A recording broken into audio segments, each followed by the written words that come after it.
Hi everyone. This is Beanie here. I'm here with my brother, my friend of every day, my brother from another mother. I'll let him introduce himself. Well, how you guys doing over there? My name is Iradia Osadolo, and most of the times people call me Ray.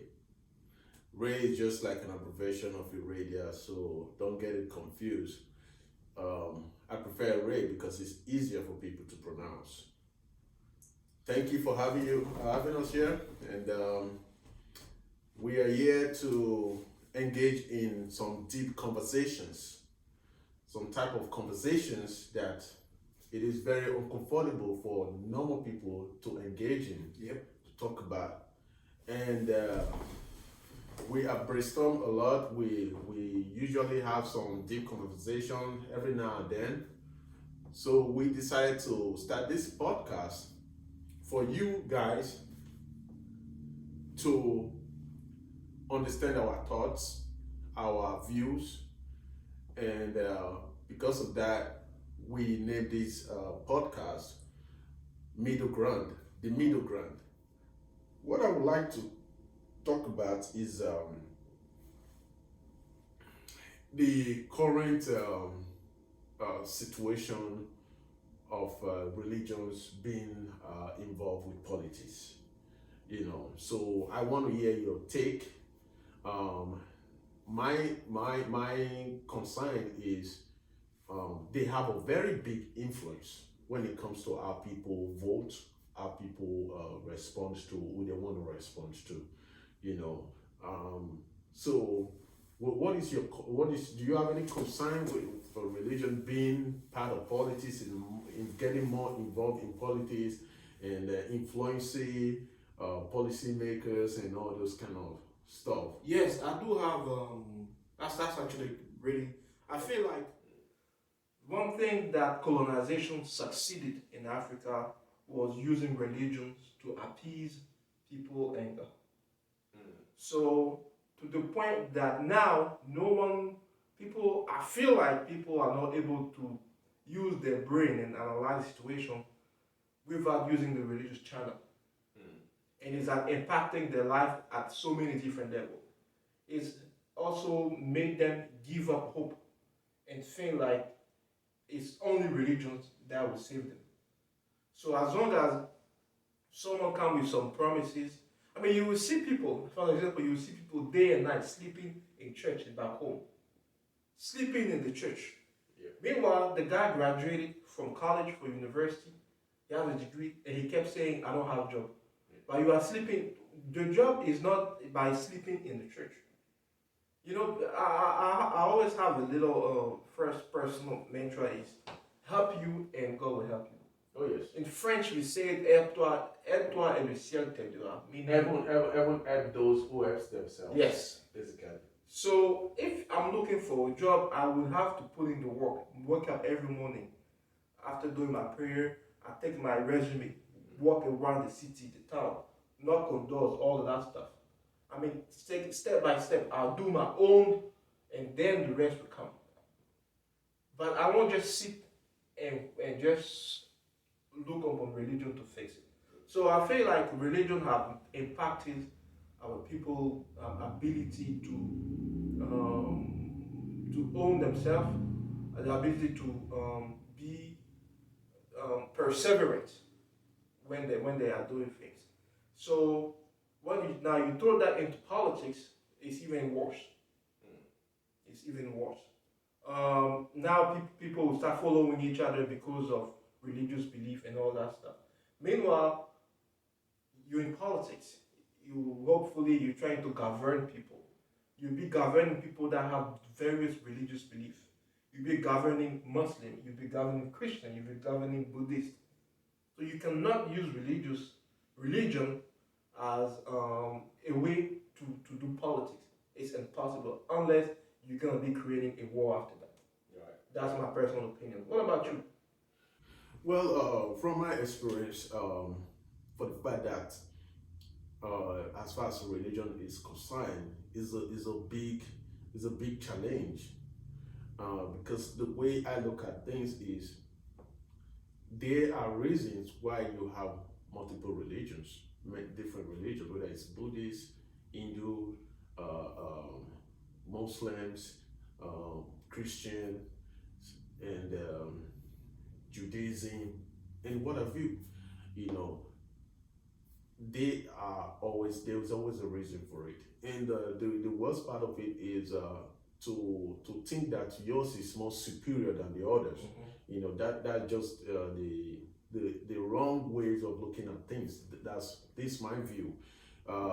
The best way of looking at things is trying to understand the other religion, trying to see from their point of view. For example, their generations, like 5 generations, 6 generations, have been in that same religion. Some of these people know nothing better other than their religion. They were born and brought up in that religion. Like myself now, I was born and brought up as a Christian, you know. But the thing is, the religion has played a bigger part in influencing elections a lot, because they sometimes they don't try to understand other religion, and they try to create a group and say, oh, based on our religion, we want this person to be in position because it's going to serve our best interest, you know. So from my perspective, I think religion has to be more open, more understanding to other religion, and take a step back from politics, because politics, they say, is a dirty game. You can be a faithful religious person and be playing a dirty game. You know, our God is not dirty.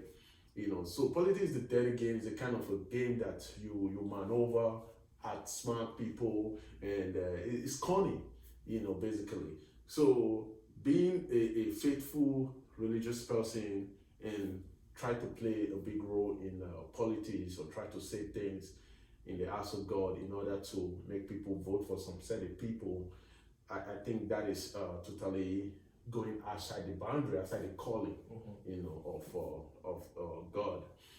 But yeah, in Nigeria, when I was growing up, I had a best friend. My best friend's name was Aziz. His father was a Muslim. The entire family is a Muslim. And me, my father was a Catholic, and my mom was a Pentecostal. They're still Pentecostal now, because my father now transited into being Pentecostal too. But so my best friend Aziz used to come to my house during Christmas, Easter, and all that. He would eat, cook with us, make dishes with us, engage in our festival. You know, there was no issue with it. The same with me. I'll go to their house during Eid Malu, Eid Fitri, you know. So Tabaski, Ramadan. Ramadan, you know. So I'll go to their house, eat, help them to cook. You know, the relationship, or the relationship we had was more than the religion. You know, religion was your personal faith, you know. So, but nowadays, it's so difficult to find things like that. You know, there's a strong division. You know, so that's my experience. It's funny that you're saying that, because it's some of the same thing for us in Ivory Coast.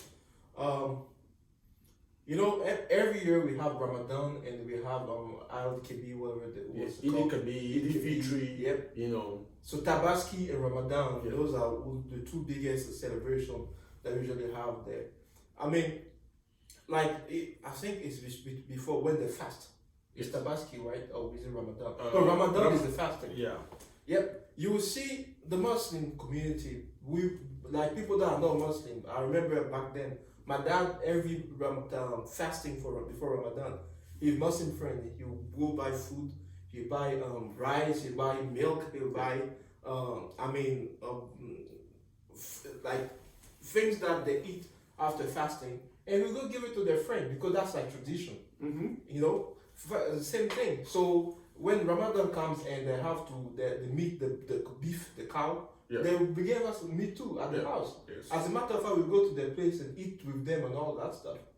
And till today, every year, every New Year, because I think Tabaski or Ramadan is the New Year for Muslim.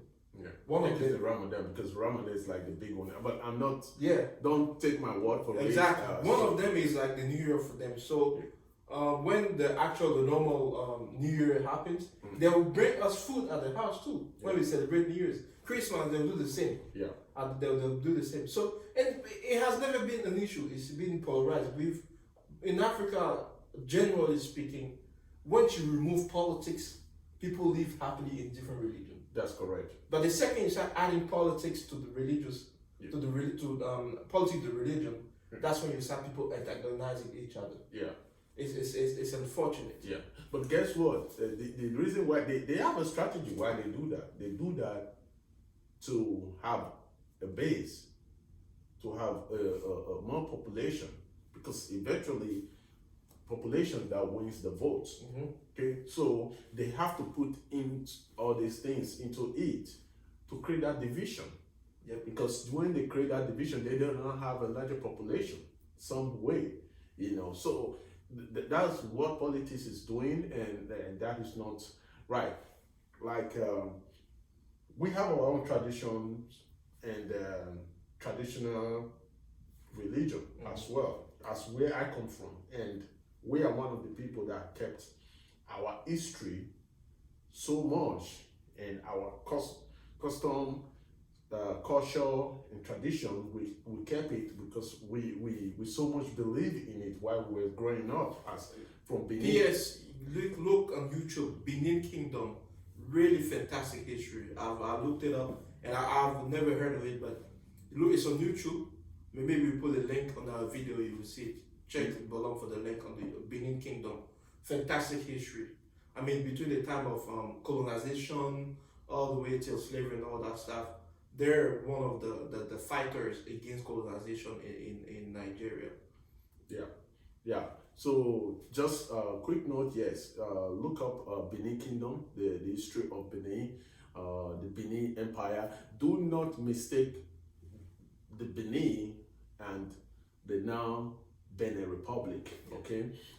Benin Republic used to be Domain, so actually there's an history, Dahomey, yeah.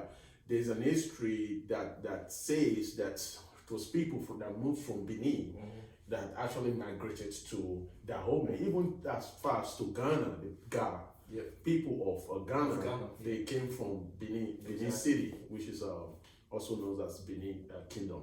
But so we kept our religion, and our religion always try to make sure that they don't involve in politics.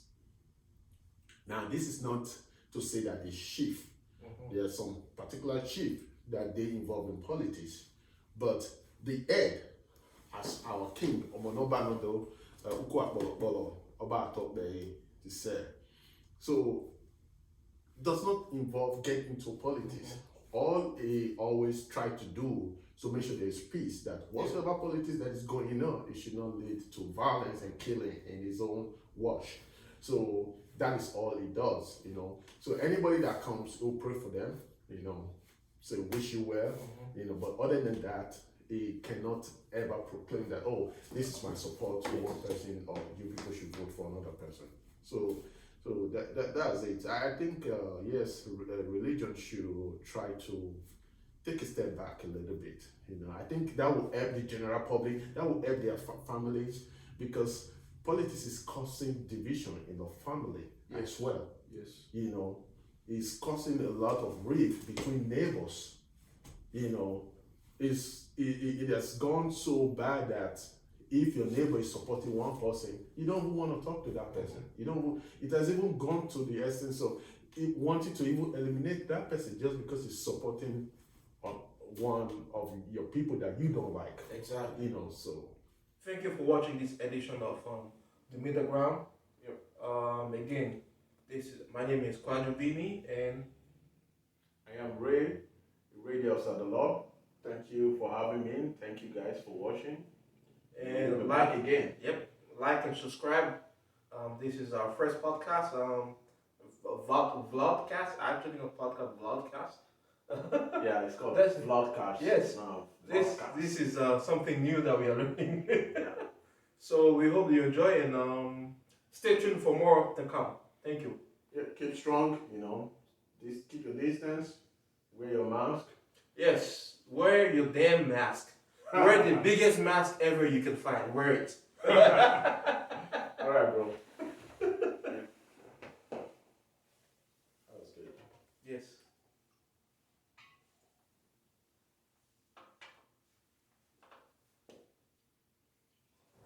Oh, you're good. Yeah, put a little bit. Okay. So, in our caption, before we start the video, we must do parental control and our attempts to make sure that nothing can be used against us from any of our. We should actually shoot something right now about it. Yeah, we'll add that to it. Yeah. Okay. So